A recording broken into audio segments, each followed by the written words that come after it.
بھی اولاد کے لیے ہاتھ اٹھائیں.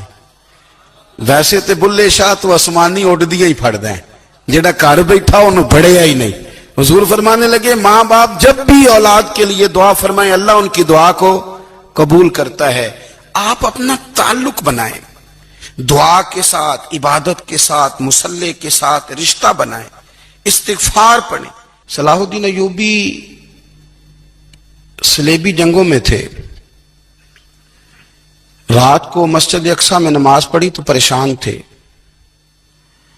ایک بزرگ سے ملاقات ہوئی تو وہ کہنے لگے کہ آپ بڑے پریشان ہیں. کہنے لگے حضور پریشان اس لیے ہوں کہ پہلے ہی مسلمان کمزور ہے, اب میں نے سنا ہے دشمن کا ایک بحری بیڑا وہ جنگی سامان سے بھرا ہوا آ رہا ہے, تو اب ان کے پاس اور تلواریں اور نیزے آ جائیں گے, مسلمانوں کے پاس پہلے ہی وسائل کی کمی ہے, پریشان ہو کس طرح کر کے مقابلہ کریں گے.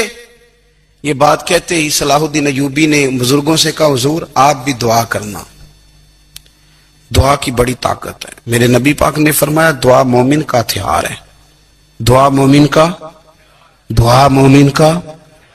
حضور نے فرمایا تقدیر کو سوائے دعا کے کوئی چیز نہیں بدل سکتی. دعا مومن کا ہتھیار ہے, یہ کافر کے پاس کوئی نہیں, یہ ہتھیار ہے مومن کا. اللہ کرے آپ کو سمجھ آئے. پھر سنیں, کئی بار کہہ چکا ہوں یہ ہتھیار ہے. کافر کے مقابلے میں جو تیرے پاس سب سے بڑا ہتھیار ہے وہ دعا ہے.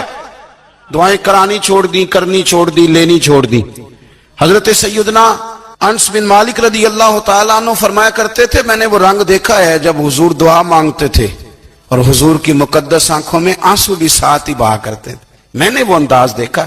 تو صلاح الدین ایوبی بزرگ سے کہنے لگے آپ بھی دعا کیجیے, اور خود رونے لگے اور سر سجدے میں رکھ کے رونے لگے, اور عشاء سے لے کر فجر تک روئے, خوب روئے. صبح وہ بزرگ آئے تو صلاح الدین ایوبی کا خوبصورت اور ہنستا ہوا چہرہ دیکھا. کہنے لگے آپ بڑے خوش ہیں, رات تو میں نے بڑے روتے ہوئے دیکھا تھا. تو کہنے لگے حضور وہ جو بحری بیڑا آ رہا تھا نا وہ پانی میں ڈوب گیا ہے, اب وہ نہیں آ رہا, ابھی خبر آئی ہے تو میں بڑا خوش ہوں.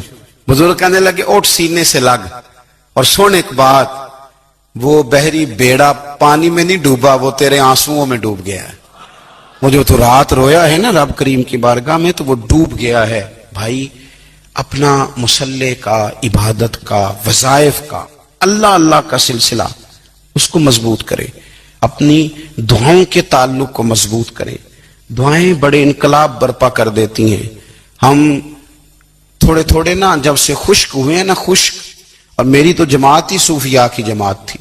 ہم تو داتا علی اجمیری کی جماعت سے, ہم تو خواجہ اجمیری کی جماعت سے, ہم تو شیخ احمد فاروق سرہندی کی جماعت سے, ہم تو صوفیاء کی جماعت. ہمارے ہاں تسبیحات پڑھ لی جاتی ہیں اگر کبھی موقع ملے, لیکن وہ خاص انہماک, وہ خاص شوق, وہ خاص ذوق اللہ تبارک و تعالیٰ کی عبادت کا. ایک ہوتا ہے نماز پڑھنا, ایک ہوتا ہے اہتمام کے ساتھ نماز پڑھنا, یعنی ذرا وقت پہ اٹھنا, ذرا صحیح کر کے وضو کرنا, ذرا شوق سے مصلی بچھانا.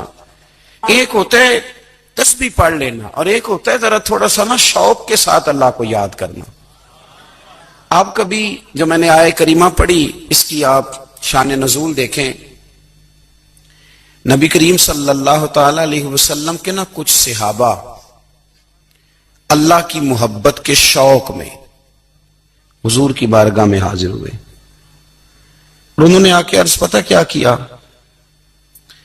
عرض کرنے لگے یا رسول اللہ صلی اللہ تعالی علیہ وسلم سالوں بیت گئے ہیں سجدے کرتے ہوئے, حضور سالوں بیت گئے ہیں تسبیح پڑھتے ہوئے, سالوں بیت گئے کہتے ہوئے کہ سبحان اللہ وہ پاک ہے, ہمیں سالوں بیت گئے یہ کہتے ہوئے کہ اللہ اکبر وہی سب سے بڑا ہے, سالوں بیت گئے کہتے ہوئے کہ الحمدللہ ساری تعریفیں اللہ کے لیے, سالوں بیت گئے اس کی تسبیح کرتے, تحلیل کرتے, تکبیر کہتے.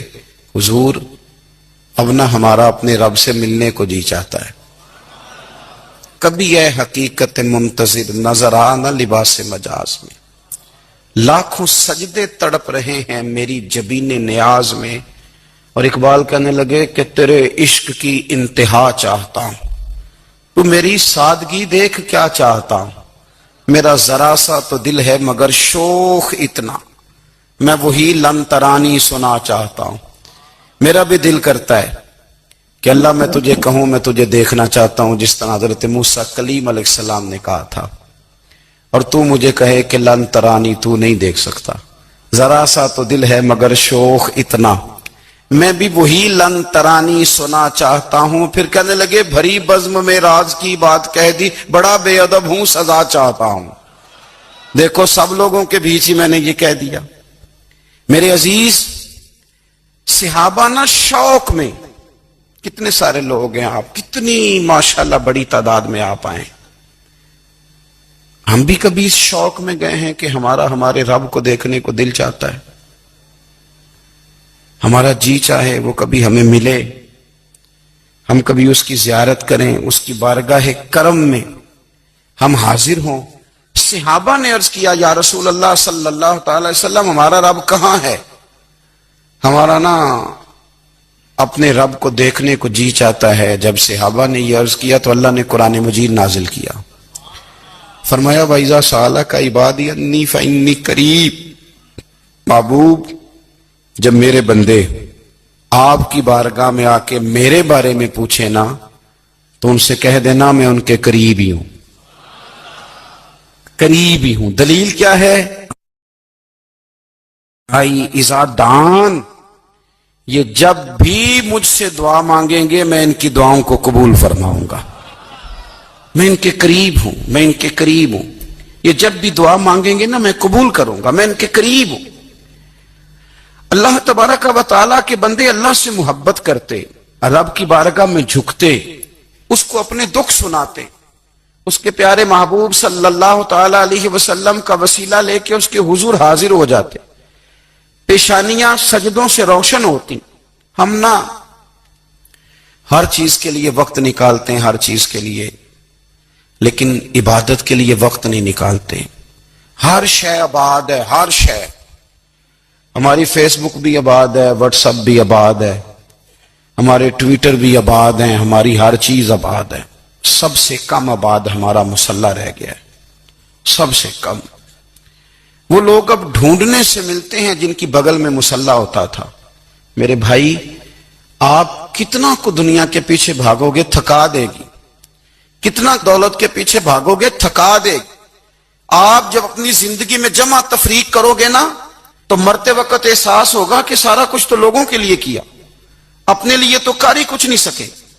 اور ہم عبادت کے معاملے میں بہانے بازی بھی کرتے ہیں، ہم کہتے ہیں اوہو رزق کمانا بھی تو عبادت ہی ہے نا، تو میں حلال روزی کے لیے جا رہا ہوں، یہ بھی تو عبادت ہے نا۔ میری طرح کے لوگ کہہ دیتے ہیں کہ میں سویرے اٹھ کے مدرسے میں کچھ اسباق دیکھتا ہوں تو یہ بھی تو عبادت ہے، میں بیان کرنے کے لیے مطالعہ کرتا ہوں تو یہ بھی تو عبادت ہے نا، اتنے لمبے سفر کر کے ملک میں دنیا میں گھومتا ہوں تو یہ بھی تو میں عبادت ہی کر رہا ہوں۔ اب اسپیشل نفلوں کے لیے وقت کس نہ نکلے، اسپیشل کر کے تسبیح میں کیسے چلاؤں، میں سارا کچھ ہم بہانے بنا لیتے ہیں نا۔ میرا سوال یہ ہے کہ یہ ساری باتیں صحابہ کو، نبی کریم کو، دیگر لوگوں کو بھی تو پتہ تھی نا، لیکن آپ غور تو کریں 23 سال حضور کو وقت ملا، مختصر وقت ظاہراً تبلیغ کرنے کے لیے، پوری دنیا میں دین بھی پھیلانا ہے۔ گھر میں 11 ازواج ہے، 4 بیٹیاں ہیں، ان کی اولادیں، سارے کام کاج بھی دیکھنے ہیں، لیکن سیدہ طیبہ طاہرہ حضرت عائشہ صدیقہ رضی اللہ تعالیٰ عنہ فرماتی ہیں سارا دن تبلیغ کرتے، ہر غلام کے دکھ سنتے، گھر میں آتے تو اپنے گھر والوں کا خیال کرتے، کام میں ہمارا ہاتھ بٹاتے۔ قربان جاؤں، کہتی ہیں زمانہ سارا سو جاتا لیکن آمنہ کے لال مصلی بچھا لیتے۔ دنیا سو گئی، ساری سب سو گئے، جو خدام تھے، وہ جو غلام تھے وہ سو گئے۔ صحیح مسلم میں لفظ ملیں گے، سیدہ پاک فرماتی ہیں او میرے نبی کے غلاموں، میں نے یہ رنگ بھی دیکھا ہے کہ حضور نے اتنا کھڑے رہے، اتنا قیام کیا، اتنا قیام کیا کہ مقدس پیروں میں ورم آ گئے، سوج گئے پیر، اتنے بڑے۔ دل پہ ہاتھ رکھ کے نہیں بتا سکتا کہ میرے کبھی نماز میں پیر سوج گئے ہوں، کوئی نہیں بتا سکتا۔ بچوں کی روٹی کماتے تھک گئے بات الگ ہے، ہم سیر کرنے گئے تو تھک گئے بات الگ ہے، لیکن عبادت میں عبادت میں یہ بھی تو مسلم شریف ہے نا، یہ بھی تو دین ہے نا، یہ بھی تو حضور کی سنت ہے، یہ بھی تو وہ چیز ہے جو کریم کی آنکھوں کی ٹھنڈک ہے۔ سیدہ فرماتی ہیں پیروں میں ورم آ گئے اور ساری رات ہی حضور نے نماز پڑھی اور ایک ہی آیت بار بار دہرائی۔ مسجد نبوی میں بلال حبشی نے فجر کی اذان دے دی اور حضور ابھی مصلی پہ تھے۔ کریم فارغ ہوئے، میں نے عرض کی یا رسول اللہ